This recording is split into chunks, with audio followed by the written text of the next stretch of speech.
lobby was very powerful, and they said, well, we're supplying the Nigerian armed forces with 15% of their equipment. In Lagos, the British High Commissioner, Sir David Hunt, and his officials would say, oh, no, we're supporting. They didn't say no, they said we're providing the bulk of the weaponry. And both were right. The British officials in Whitehall were right in the sense it was 15% of the value, and the British High Commissioner in Lagos was right in the sense it was the bulk of the Nigerian Army's equipment.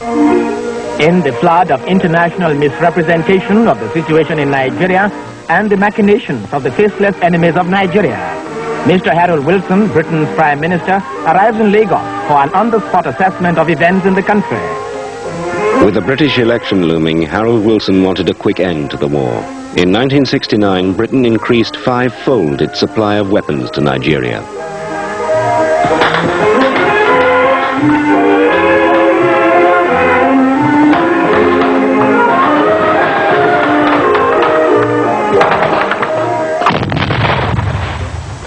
Okay, everybody on your feet up! Let's go! The mortar, come on! I'm a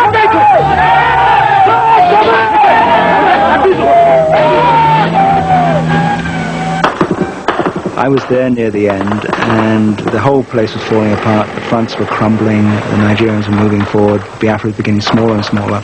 But the Biafrans, especially the officials and the people we dealt with and the people we knew by then, they were marvelous at preserving everyday normality. Courts were still working in some places, and the judges and the lawyers wore their wigs and gowns in the British tradition. I never envisaged surrender. I don't have to apologize for that. I am trained to fight and to win. What do you say? And out spake brave Horatio, the captain of the gate. To every man upon this earth, death cometh soon or late, but how can a man die better than facing the fearful odds for the ashes of his fathers and the temples of his God? I think I did that, and I'm proud of it. We are sure to win the war, we are sure to win the war, we are. In desperation, Ojukwu mobilized a country boys brigade to raise morale by showing that a new generation was training to take its place at the front line.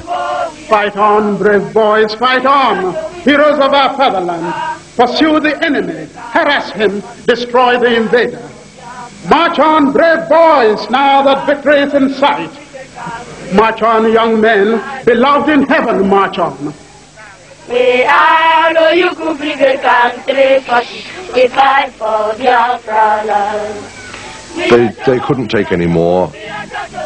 They were exhausted, obviously they were hungry, and the enclave was getting smaller and smaller, as eventually the sheer power of the Nigerian army and its weaponry and its armor took their toll. And the principal sort of sign to any observer's eye of the demoralization was the disappearing troops.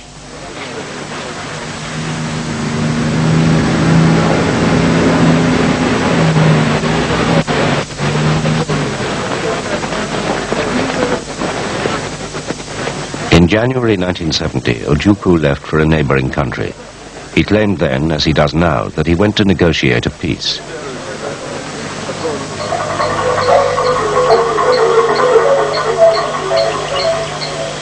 I am convinced now that a stop must be put to the bloodshed which is going on as a result of the war. Our people are now disillusioned, and those elements of the old government regime who have made negotiations and reconciliations impossible have removed themselves from our midst.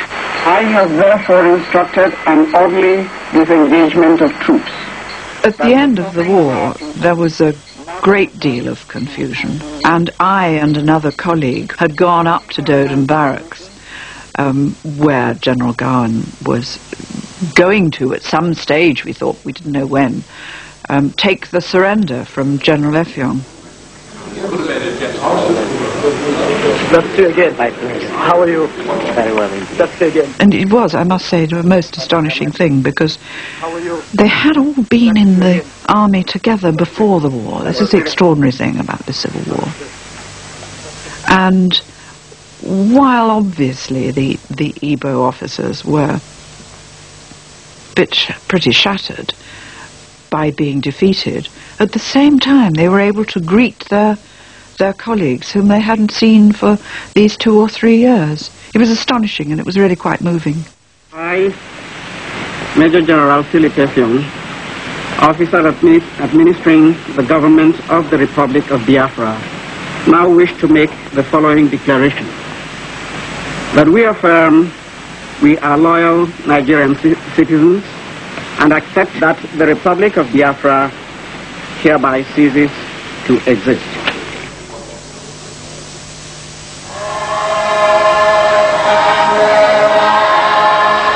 The war lasted nearly 3 years. No one knows for sure how many died. Estimates vary, between 100,000 and 2 million. People were so void of feeling.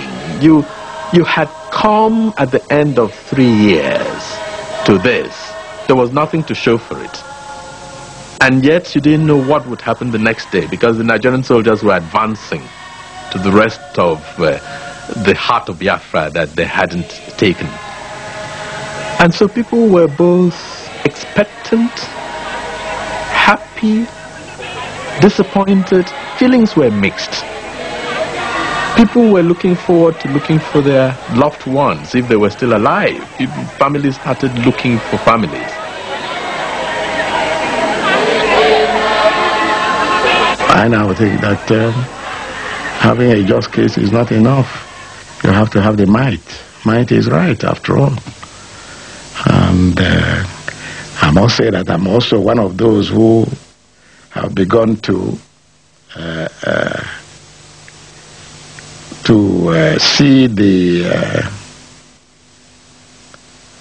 intervention of God in a different way. So I don't know. You can't be the same after going through such an experience. Everybody, because it was a war, talks about the military achievements and what we did.